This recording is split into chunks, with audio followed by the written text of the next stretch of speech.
Hello and welcome to Off the Fence, a podcast where we deconstruct difficult decision making to try to figure out what keeps us stuck and, more importantly, how do we get unstuck. I'm your host, Karen Covey, a former divorce lawyer, mediator, and arbitrator turned coach, author, and entrepreneur. With me today, I have the privilege of speaking with Junie Moon. Junie is the CEO of Midlife Love Out Loud. She's a global love mentor, best-selling author, women's empowerment leader, and certified shadow work coach. Junie has supported thousands of women over the past 30 years to claim what is their birthright, the freedom to be and love themselves without apology. That freedom, in turn, helps them attract lifelong next-level love and experience an extraordinary second half of life. Junie's been featured on News 12, New Jersey, Blog Talk Radio, Authority Magazine, Thrive Global, and in the Newark International with her film, Shed the Shame. She's also the best-selling author of Loving the Whole Package, Shed the Shame, and Live Life Out Loud, and she's the host of the successful Midlife Love Out Loud podcast. Junie, welcome to the show. Thanks for having me. So good to see you. It's good to see you. And I'd like to start by diving into your backstory, your why. Why do what you do? Why midlife women? Why love out loud? Thank you for asking that because it really is a big passion of mine, and I have such a dedication and commitment to helping others have an extraordinary second half because I didn't have that for the longest time. I suffered terribly, and let me just start by saying that I love my life now. I've experienced what I call next level love, where I could just be myself, not jump through people's hoops, get my needs met, speak my truth, and have deep heart to heart, soul to soul love. But that was not my story. It took me till my mid 40s to really change that. I walked on eggshells in my marriage, afraid to rock the boat. I micromanaged everything.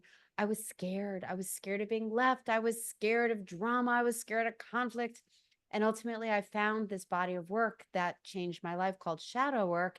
And that helped me find my voice. It helped me find my confidence. I didn't know I was dealing with self-esteem issues, even though I was 200 pounds and miserable. And I mean, yes, I was 200 pounds.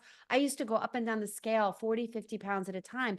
And I thought I had a food problem. And then I realized after doing this work, it was so beyond the food that was a symptom of my pain and discomfort. So I share this well, because you asked me, but I share this because, the specifics of that, because I never thought in my wildest dreams that I'd be fearless. And I am, other than my fear of losing my beloveds. And even that, I work it.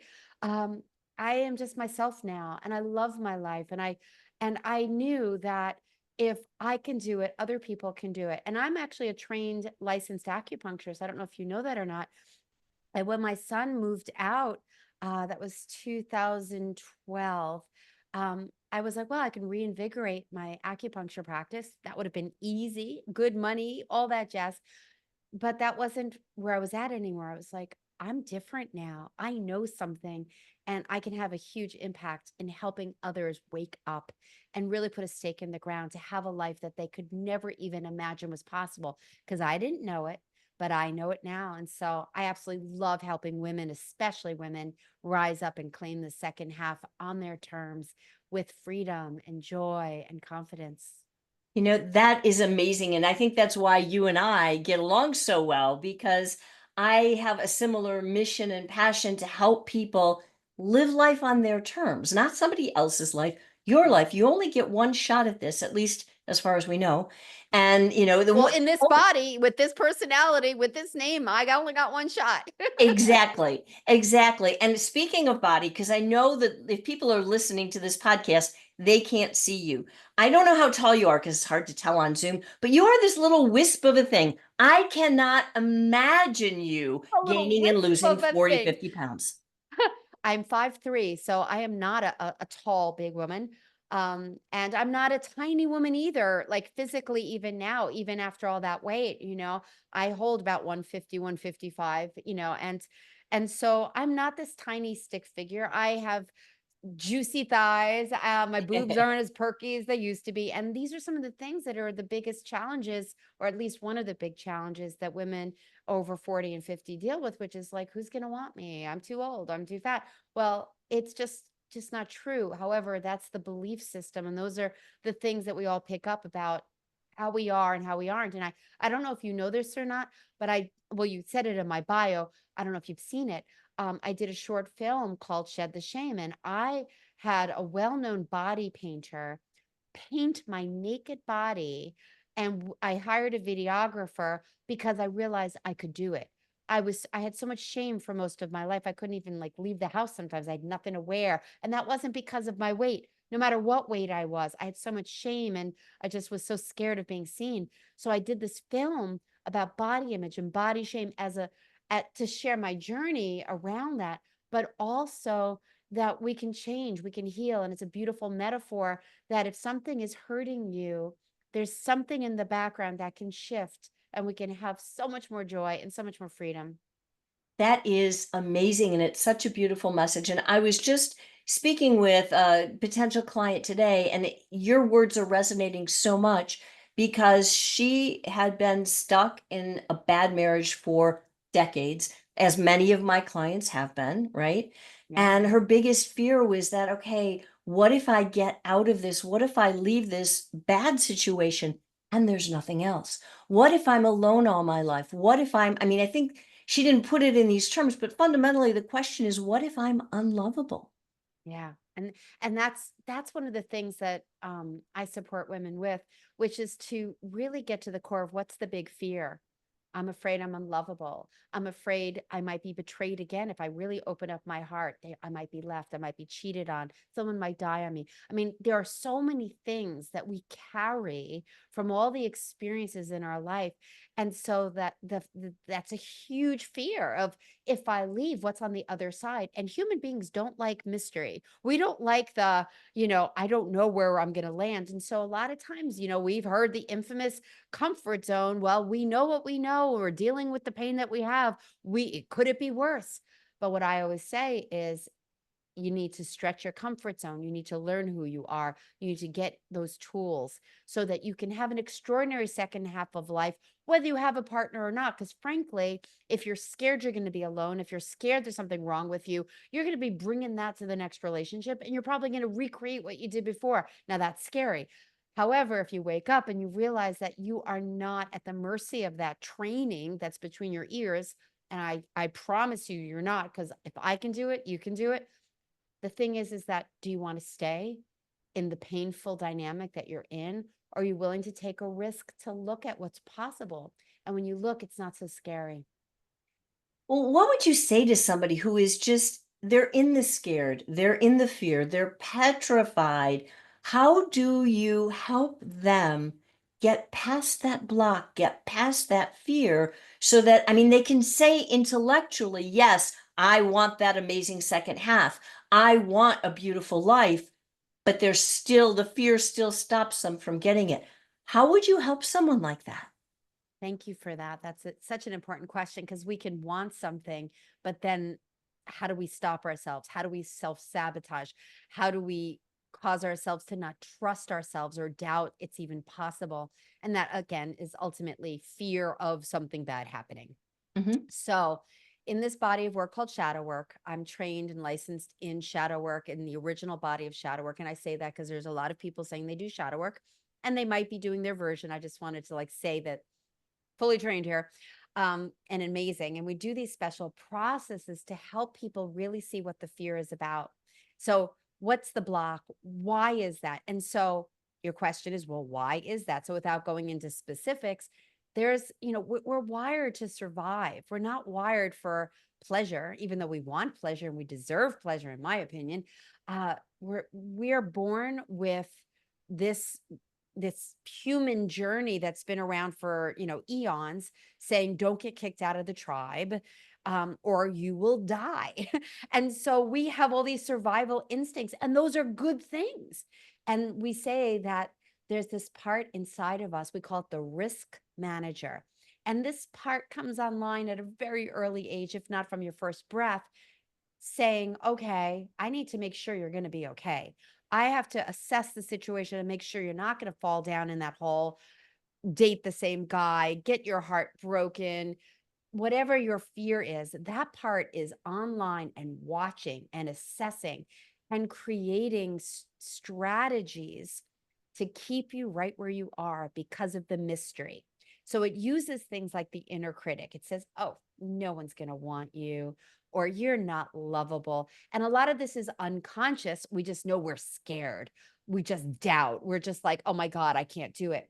And so this work that I offer helps shine a light. We literally shine a light on the unconscious realm, which is 95% of our brain running the show, so that we have more choice and can kind of go, oh, I didn't realize I was protecting myself in that way. Well, wait a second.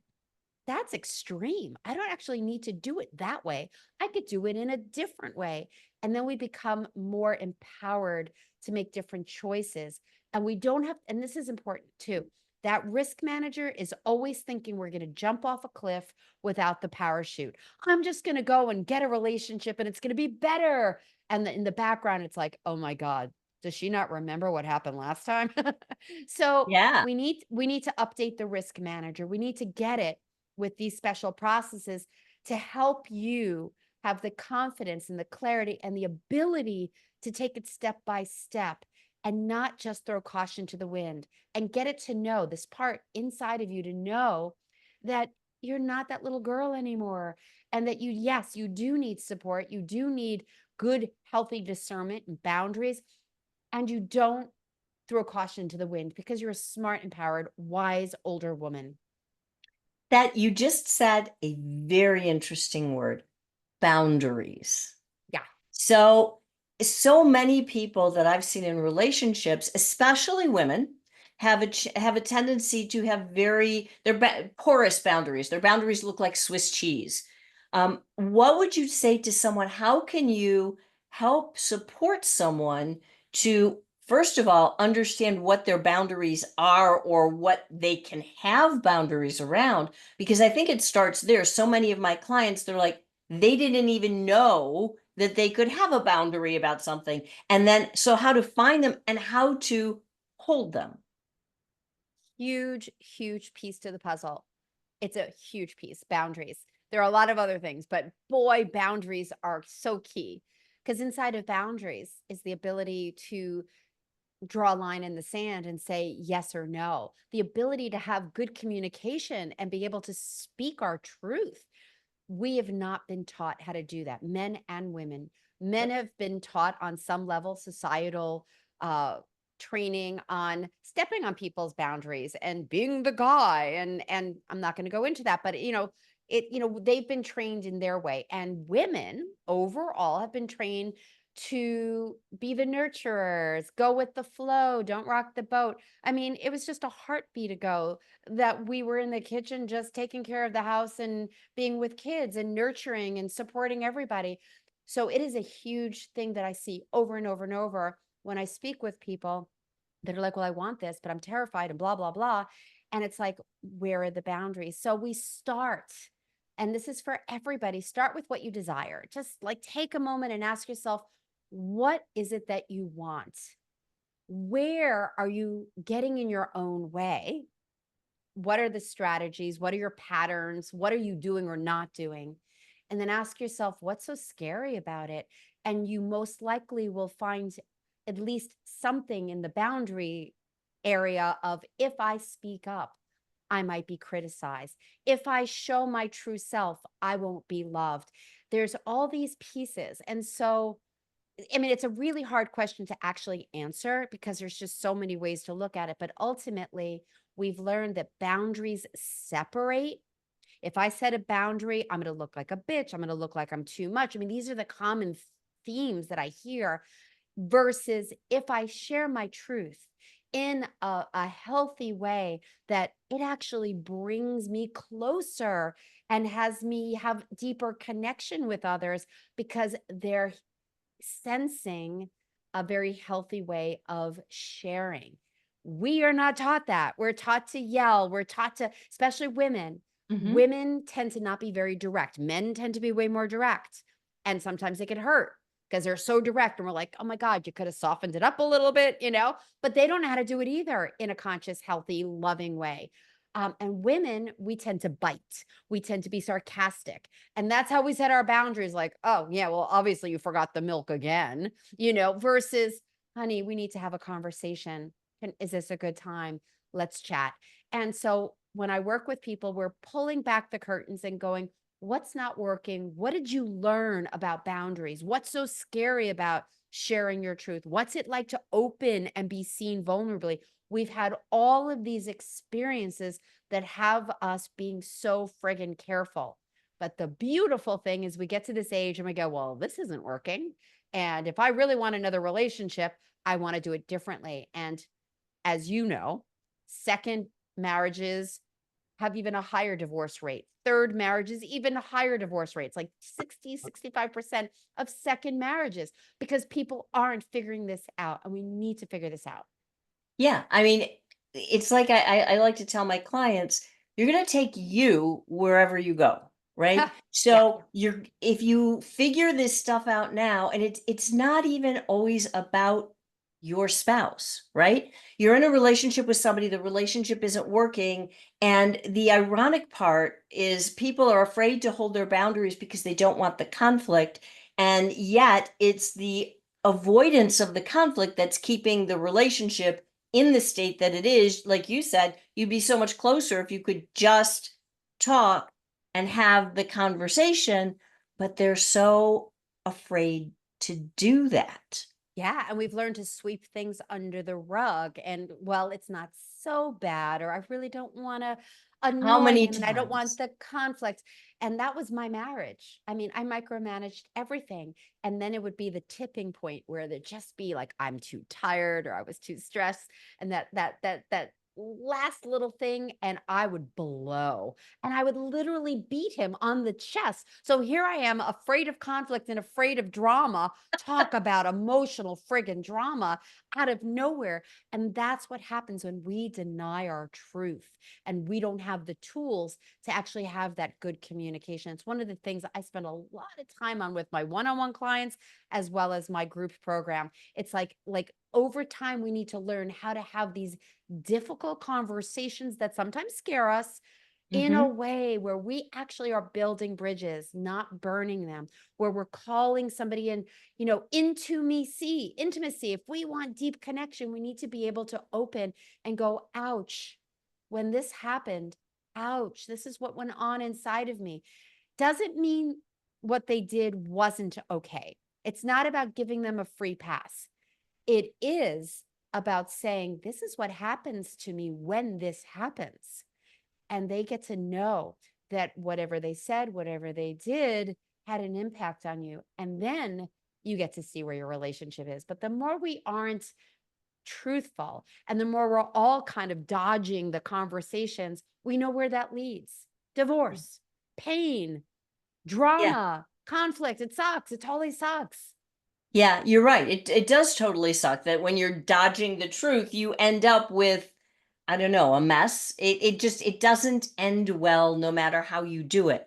But what kind of advice would you give to someone who is worried, they're afraid, they're concerned to have that conversation because in their mind they're playing, well, what if? What if this and what Yeah. if that and what if he leaves? Which is ironic because they're the one who is wanting to leave because the relationship is so bad, but human psychology is complicated.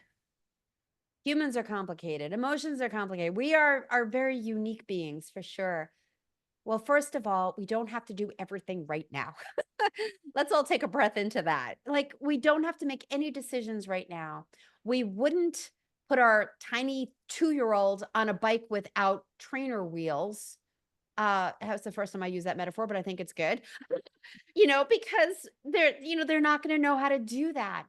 Step by step, we need to learn or relearn. And frankly, I didn't do this by myself. I had mentors, I had transformational coaches, I had shadow work coaches, I had people teaching me literally how to have these difficult conversations that scared the heck out of me. I still get uncomfortable with these conversations.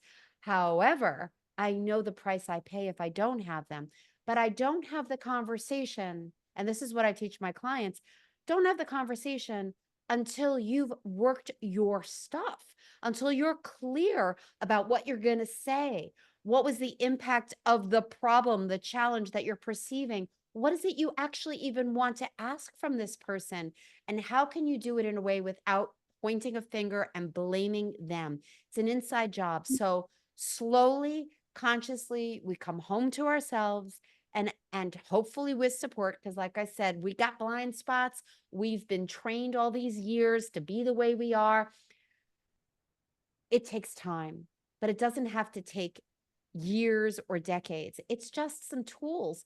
And we need to do some unpacking and loving ourselves, because if we don't truly have that deep self-love and connection to what we want, how we want to be treated, then it's not going to go well. And guess what? If we don't know how to treat ourselves well, and if we have horrible self-talk, then we're going to accept some really bad behavior from other people as well. Yeah, so you keep talking about, knowing what you want and identifying what you want. And it's funny because I spent decades of my career in courtrooms, and it makes me smile because sometimes you'd have a lawyer standing up in front of the judge at the bench arguing the bejesus out of something. Judge, this and that and this, and they have the case law and then the motions and everything, and the judge would just look down and go, "What do you want? What do you want me to do about, because I have Wow. to do something, Yeah. right?" Yeah. And Well, yeah. oftentimes the lawyer would be just kind of flabbergasted and say, well, because Yeah. people often, and not just in the law, but people often don't know what they want. So Yeah. what would you say to somebody who says, "I don't know, I just don't know what I want"? Yeah, and that happens. It happens often because we're so in the pain and the what's not working and the fear that that risk manager, and I'm going to keep using that because this is what's going on inside of us. That part is kind of going, ooh, if she knows what she wants, she might change some things up. And then what might happen? With that said, we need to slow it down and we need to take some steps to figure this out. What is it that we want? And ask ourselves, if we had the magic wand, what would it look like? How do I want to be treated? What do I want to wake up to? What kind of job do I like? Do I want to travel? Do I want to stay home? Who am I? I mean, people come to me and say, just give me the dating strategies. I just want a partner. And I'll say, okay, I can do that. And I can probably get you in a relationship or you can find someone really soon. But do you really just want a relationship and dating tools, or do you want to actually nail it and actually have something sustainable and quality partners? So we need to do some inner work. How we are being is what is going to show up in our relationship and our life. So how do you know what you want? Take some time and do some exploration, do some journaling, and get some support. If you can't see what you want, you have a block, and there's a reason. There's a part of you that's really scared that something is going to be very painful if you actually change things up. So that's so black and white, and that's what we do.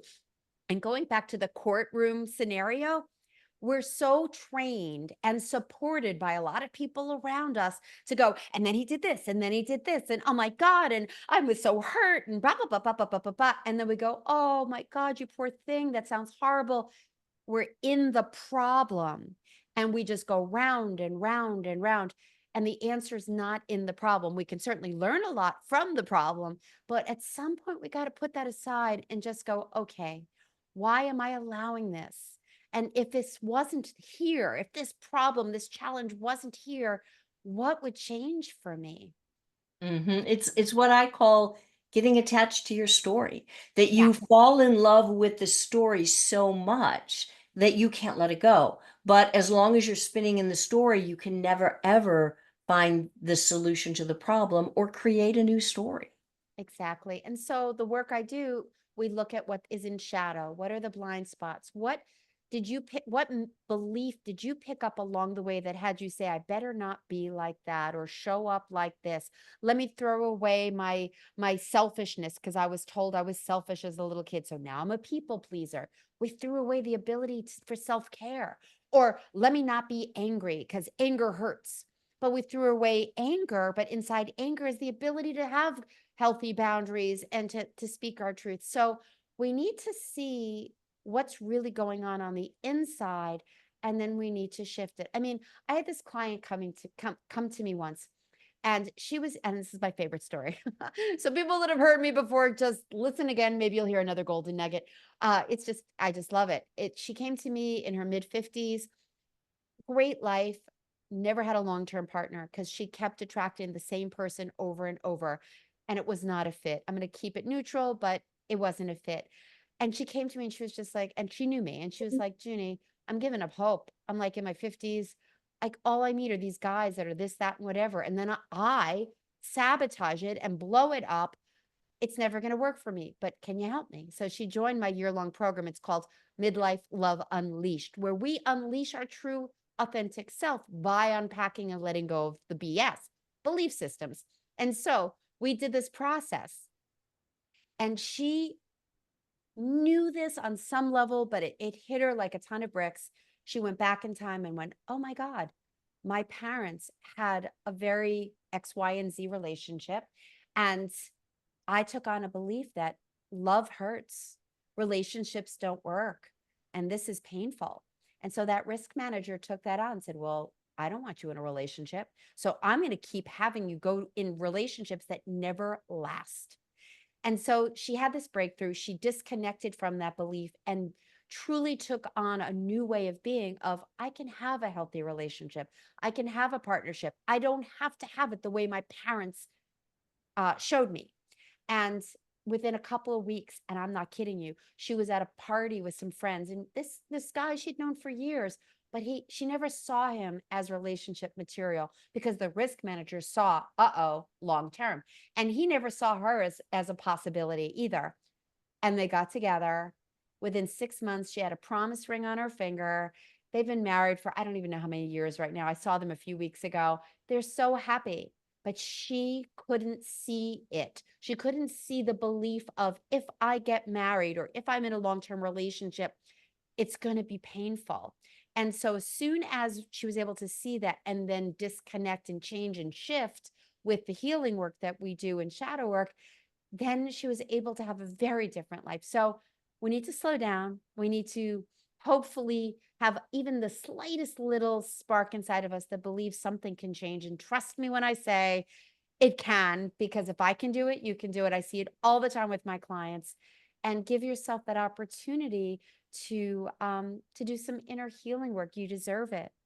You know, what you said too was so, I think I want to highlight it because I don't want people to miss the fact that she didn't see it. Like she genuinely had no idea what her beliefs were because we all like to think that we're in control of our own mind and that we know what's in there. But the truth is, you might have no idea what you're carrying around with you. Yeah. Yeah. And And if 95% of our brain is unconscious and all we're working with is the 5% of I want a partner and I want something differently. If in the recesses of your mind, there's all that history telling you danger, danger, danger, is it really going to happen? And is it going to happen in a healthy way? I have a quiz. It's called Discover Your Love Avatar. It's such a cool quiz. It took me a long time. I took a while to create it. And it helps you see how relationship ready you are by showing you your superpower, because there's 3 avatars and each one has a superpower of what you bring to the table, how you're being and how this is working for you. And I talk about your challenges, your blind spots, or where you need to work. And I give a full report. That's on my website. I know we'll talk about it in a few minutes. We need to look at this. We need to see where we are and not make it worse than it is or better than it is, and just drop into truth. And frankly, I'll be really honest with you. I don't work with just anybody. People that come to me to talk with me, they have to be able to be honest with themselves up to a point. If they push against, or they're like, no, no, no, no, like if there's no way in, then they are attached to their story to the umpteenth degree. And so if you can drop in and go, ouch, I'm not happy with how things are. I don't like how I'm showing up or who's showing up in my life. And I really want something to change. If you could drop into that truth, then I promise you things can change and things can be magical. That is so beautiful, Junie. The work you do is so important, and I think you can help so many people. I mean, the idea that bringing love into your life and dating, especially post-divorce, it's not just about swiping left or right, right? There's so much more to it. And it's about doing the work. Yeah, yeah, and giving ourselves the opportunity to have a different second act, not a different second act, but a second act that we absolutely love. And what's different about, and a lot of people ask this, what's different about shadow work and a lot of other modalities out there? I mean, a lot of people come to me and they're like, "Oh my God, I've done therapy for years. I've read all these books. I've done workshops." Not all of them, in fact, very few of the modalities that are out there get beyond the conscious mind. And so you're looking in the mirror going, I love myself, I love myself, or you're doing your vision boards. All of those are nice tools, but they're nice tools.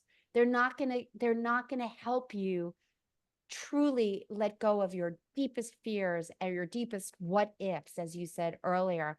And if you can sit with the what ifs and really pull them apart, you have choice. And you could choose to say, well, you know what? This is my belief. And I actually am I'm gonna hold to this. However, what about this? Like to be able to be in that incubator of what's possible and to sit with what can shift and change. It's another whole world. Yeah, I can see that. Junie, we could go on and on and on, but out of respect for your time and the audience's time, I think we're going to have to bring this full circle. Tell people if they're interested in learning more about you, about the work that you do, about your podcast, about your book, about anything, where can they find you? Thank you. So Midlife Love Out Loud is my handle. It's midlifeloveoutloud.com.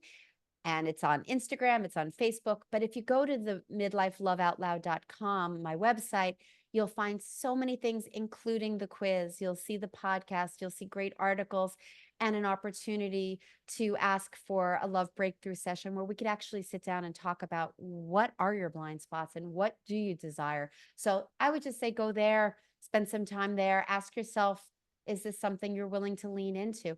And don't be surprised if there's some fear that bubbles up when you do get there, because you're actually taking a step into looking at some things you may never have looked at before. And that can feel uncomfortable. But I promise you, it's way more scary and way more uncomfortable not to look, because then you're going to keep doing what you're doing.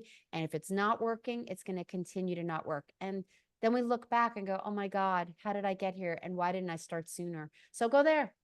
Yeah, those are definitely words of wisdom. So, Junie, thank you again for all of your time.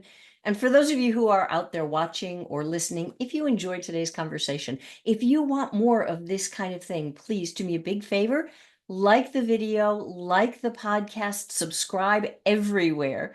And I look forward to seeing you again next time.